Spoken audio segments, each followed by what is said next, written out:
All right, welcome to Simplifying Radicals, Math B. Today we're going to take a look at reducing numbers, being able to find the square roots of numbers. So what you see in front of you, this symbol, is called a radical. The example in front of you is a square root. It is one of the types of radicals. We have things like the cube root, the fourth root, the fifth root, so on until 100th root, 1000th root. So we call that symbol a radical, and then we discuss the different types of radicals based on whatever root they are. And in this example, in this lesson, we're just going to talk about square roots. So in order to understand how to simplify square roots, we first need to understand what a perfect square is. So a perfect square is the same number times itself. So for example, 1 squared is 1. 2 squared is 4, because it's 2 times 2. 3 squared is 9. Oops, forgot that little squared part. 4 squared is 16. 5 squared is 25.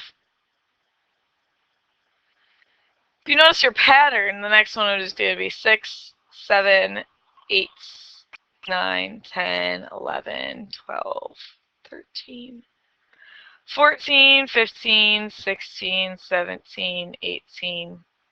We skip 19, we get 20, and I believe 25. We'll use these when simplifying. Ooh, excuse me. We'll use these when we go to simplify expressions that are not perfect. So let's first take a look at the square root of perfect numbers. Well, the square root of 4 is 2. If I go back to the chart, 4 is on that chart. To undo that, it's the same thing as saying the square root of 2 squared, because you agree with me that 2 squared is 4. Well, my square root and my squared term cancel out, so I'm just left with whatever's left. Same thing with 16. Same thing as 4 squared, so the square root of 4 squared. My square root and my squared term cancel out, so my answer is just 4. Alright, sorry guys, you probably noticed I just paused the video for a second. My allergies are getting the best of me this afternoon, so I apologize if I keep having to pause. It's because I need to blow my nose, and quite frankly, I don't think anyone wants to listen to that. So, we just left off with my square root of 16 being 4. So again, 5 squared, the square root of that, they all cancel. I'm only left with 5. Once I take the square root of a number, so say I take the square root of 81, I'm doing an actual operation here. So the square root of 81 is simply 9, because 9 times 9 gives me 81. Now notice that square root sign has disappeared because it's an operation. I've done it. It's like saying 4 plus 2. That gives me 6. I don't then try and add 6 with something else because of the fact that there's nothing else to add with it. I've already done what's been asked of me. So same idea. Even though you're correct, 9 is another perfect square, I could take the square root of 9 because that is 3. However, I'm only taking the square root of whatever has a square root symbol with it. I have done that operation, so therefore I do not add it with my 9, and my answer is simply just 9.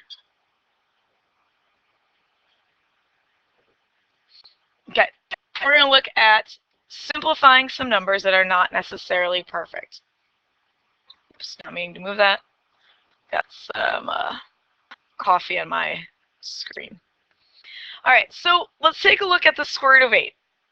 If I go back for a second, bear with me please, I see that 8 is not on that perfect square list.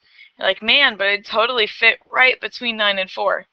But no number squared will give me 8 evenly. That being said, we're going to have to use my perfect squares to help me figure out what multiplies into 8. Now, I'm going to show these next few examples a couple different ways. The first way I'm going to talk about is when I have two numbers being multiplied together, one perfect and one perfect.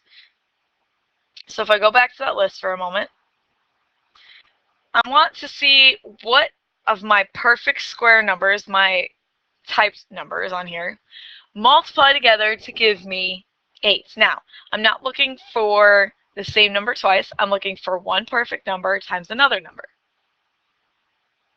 Well, you're probably thinking 4 times something gives me 8. Well, 4 times 2. So 4 is perfect, but 2 is not. So 4 times 2 gives me that 8. Okay, the square root of 4 is 2 because it is perfect. Next, I try and take the square root of that 2 that's still underneath it. Well, 2 is not a perfect square. It's not on that chart. It's not on that list of typed numbers, excuse me. So because it is not perfect, it stays underneath and it cannot come outside and hang out. That is my simplified answer. We'll do one more example like that. So I'm going to go back for a second and look at what multiplies into 20. One of those numbers will be on the list again. So same idea with the green arrows. One number will not. So some people are probably thinking 10 and 2.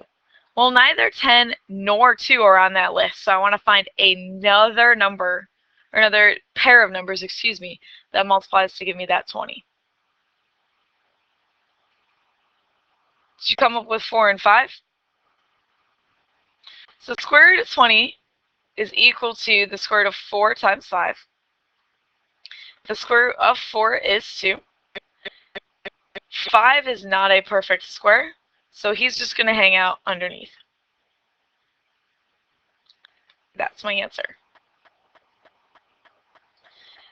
Now I want to approach this a slightly different way for this next example. Not wrong, not any easier, not any harder, just different. So what if I'm really bad at math and I don't understand and I can't see easy numbers that are on that perfect squared list that multiply into each number? Then what do? I need another strategy, right? Because shoot, I'm not going to know what 81 multiplies into. Like, that's ridiculous. How do you expect me to know that? Well, I don't anticipate you to know every single one. So yes, granted 32 is a little bit smaller. You might be able to see what it goes into. So what I'm going to do is called the factor tree. I'm going to come up with numbers that multiply into 32. Well, I know that 2 multiplies into 32. 2 times 16. The whole idea of making my factor tree is to try and get to the smallest number possible.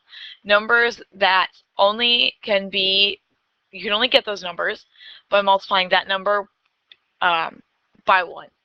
So for example, I have 2 and 16. 2 can only be multiplied by 2 times 1. That's the only way you can get to 2. But 16, you can have multiple things multiplying to 16, right? I can have 2 and 8. I can have 4 and 4. Either one. Let's go with the 2 and the 8. I'm trying to keep a pattern here. Again, 2 is what's called prime. That's what I'm looking for. Prime means it's only that number times 1. Itself and 1. 2 is a prime number. That's the only way you can get to 2. 2 times 1, that's the only way. 8, however, can be multiplied by 2 times 4. And 4 is equal to 2 times 2. You're probably thinking, well, what the heck? I don't understand what we're doing. This seems harder. The other way had less steps. What's going on, Miss Kimmy? You're freaking me out. The whole idea here is to find, then, groups of the smallest number. I want groups of 2 because I'm dealing with square roots. When we start looking at more complex roots, we will look at more pairs of numbers or multiple pairs of those numbers. So because I'm dealing with squares, square is 2, I want 2. So I have one group of 2, I have another group of 2, and then I have a 2 left over. So for every group that I circled, one factor of those 2 gets to come out. So I got 1, 2 from this one. Then I get another 2 from the second one. And they're going to come outside and hang out because I had a pair. My buddy wants to come out. Whenever I pull something out of my square root, those numbers become multiplied. Just like every number underneath is multiplied, whenever you pull something out, it's still being multiplied. Can't forget my little 2 that was left under there. So now I'm going to simplify that one more step. And I get 4 root 2. Oops. Sorry. My menu's on that side. Let's try this with the 75. Now 75, think to yourself, well, what the heck, Miss Kimmy? 75 is not divisible by 2, is it? Nope. What about 3? Nope. 4, well, 4 is not prime, so we don't really want to try that. What about 5? Does 5 go into 75? Yep. 5 times 15 gives me 75. Now remember, we were talking about prime numbers being numbers that only multiply themselves in 1. So 5 times 1 is the only way I can get 5. So it's prime. I'm going to leave it alone. Let's break up this 15. 15 is equal to 5 times 3. Well, 5 can't be broken down, and neither can 3. But if you notice, I have a pair of 5s, don't I? I got 2 of them. So that means that I can take out one of them and then leave that square root of 3, or excuse me, leave that 3 underneath the square root sign. Now we talked about 2 different ways in this first slide. I want you to pick one of those ways. I want you to pause this video, and I want you to try the square root of 40. Paused yet? Okay. Square root of 40 is 2 root 10. Now, if you didn't try that one, and you just kept on going with the video, you don't have any way to figure out. So go back and try it on your own. Alright, so we have some more examples here to try. 48, 80, 50, 125, and 450. So I'm going to try and do both ways as much as I can. I think I'm going to split it just like I did the slide before. If you prefer one way versus the other, so say I do looking for the perfect squares times an unperfect square, and I'm using the factor tree, then go ahead and do it your way and make sure that at the end we all agree on the same answer. So again, I'm trying this 2 different ways. I want you to figure out what is the best way for you to understand it, and then make sure you use that way every time. So this first one, I'm going to look at my perfect squares. So I'm going to think of the 2 numbers that multiply together to give me 48, one of them being on that perfect squares number, or perfect squares list. So I'm going to go back, and I'm going to look for one of the numbers in black that divides into 48. Now you're probably thinking, well, hey, 48 divided by 4 gives me 12. But why don't you try 16? Does 16 go into 48? Yeah, it goes in 3 times, right? Well, why don't we want to use 4? Well, if we look at the square root of 12 for a second, this is what's called an aside. The square root of 12 breaks into the square root of 4 times the square root of 3. Square root of 4 is 2. Square root of 3 doesn't change. So I know I'm going to end up having to try and do that again if I use 4 and 12. I don't want to do that. I want to try and pick the biggest possible perfect square. So if I use 16 and 3, oops, I thought I changed that, my bad. I know that 3 cannot be broken down. I want to do the smallest possible prime number to multiply that square term with, or that perfect square with. So next I'm going to take the square root of my perfect square, which is 4. We already said the square root of 3 can't be broken down. That's my answer. For 80, I'm going to do the tree. Now, I don't have to divide by 2 every single time. In this case, I'm going to divide by 4 and 20 because I want to show you something cool. Because sometimes we think of other stuff that goes into it. We could do 10 and 8, 4 and 20, 2 and 40. As long as we end up making sure we get simplified as much as possible. So 4 is equal to 2 times 2. 20 is equal to 4 times 5. 4 gives me 2 times 2, and 5 can't reduce down any farther. One group of 2, 2 groups of 2, and one lonely 5. So I'm going to have 2 times 2, square root of 5. 2 times 2 is 4. My square root of 5 follows with. Alright, I'm starting to run out of room because we all know I write super large. So I'm just going to change colors. So the next one we're doing is square root of 50. Should still be the same as yours. I'm just moving it down because I ran out of room. So let's think of 2 numbers that multiply to 50.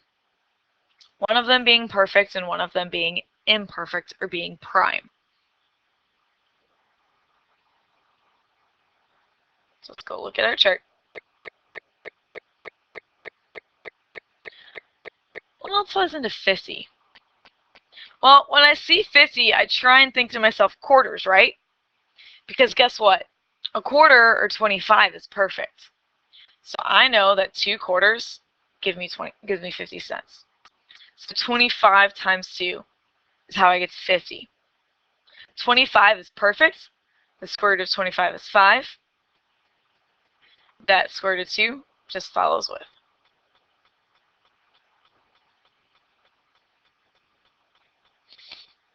Alright, next example, 125. Alright, well, let's see what multiplies into 125. 2 doesn't work. 3 doesn't work. Well, let's take a look at 5. 5 times what gives me 125?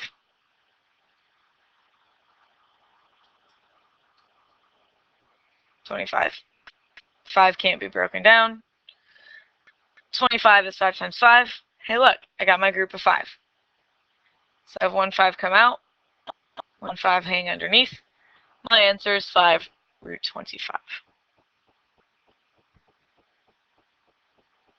Last one, I want you to do 450, one of the 2 methods on your own. Remember, pause it. We'll take a look at it here in a second.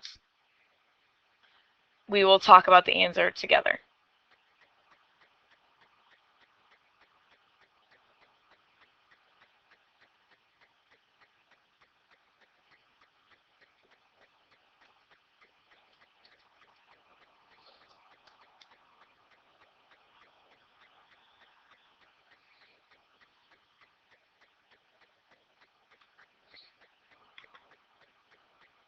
Alright, sorry about that long pause. I ended up having to pause the video because my mom decided she needed to call me.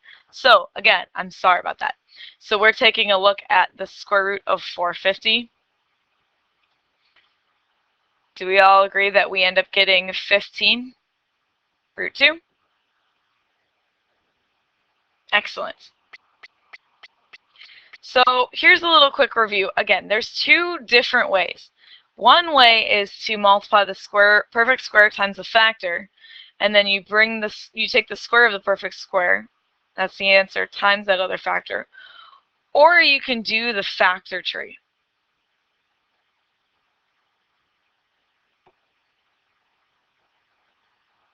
Which is the way of finding the smallest numbers to multiply in. Alright, hope this video helps. Maybe I'll see you tomorrow.